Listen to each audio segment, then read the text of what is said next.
দর্শক আসসালামু আলাইকুম। সবাইকে স্বাগত জানাচ্ছি। আমি আশরাফুল ইসলাম। আজকে অনেক দিন পর এই যে আমার পিছনে একটি আপনি দেখছেন যে একটি গাছের ডাল পড়ে থাকা, যা এখন শুকিয়ে গেছে, নষ্ট হয়ে গেছে।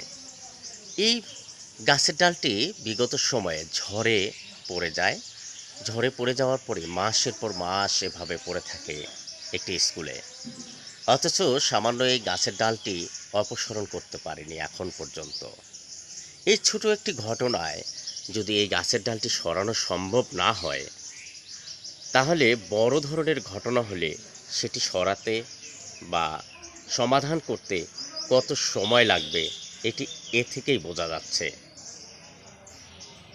এই স্কুলের কোমলমতি শিক্ষার্থীরা এই গাছের ডালে অনেক সময় খেলাধুলা করে, যা ঘটে যেতে পারে বড় ধরনের একটি দুর্ঘটনা। কেননা গাছের ডালে তারা উঠে লাফালাফি করে, খেলাধুলা করে।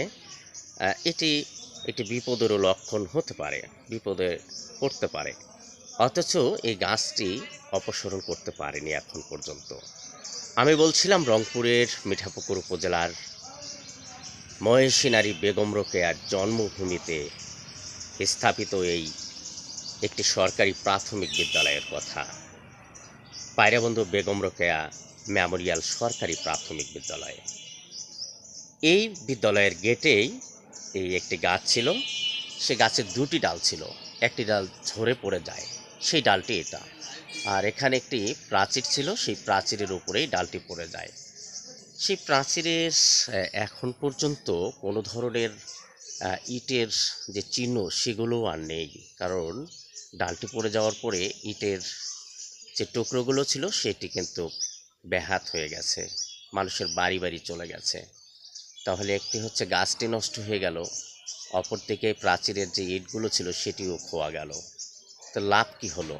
সব মিলেই এই স্কুলের একটি গেটে, স্কুল বিল্ডিংয়ের সংলগ্ন এই গাছের ডালটি অপসারণের জন্য কি উদ্যোগ নেওয়া হয়েছে? আমি কথা বলেছিলাম এখানকার যে প্রাথমিক বিদ্যালয়ের প্রধান শিক্ষিকা রয়েছে তার সাথে। তিনি জানিয়েছেন বিষয়টি অপসারণের জন্য তারা একটি চিঠি লিখেছেন, আবেদন দিয়েছেন, কিন্তু আজ পর্যন্ত সেটি অপসারণ করার কোনো ব্যবস্থা হয়নি বা কোনো অনুমোদনও পায়নি। এখানেই কিন্তু গাছটি নষ্ট হয়ে যাচ্ছে। তাই সবার কাছে আমার আকুতি, যারা দায়িত্বপ্রাপ্ত রয়েছেন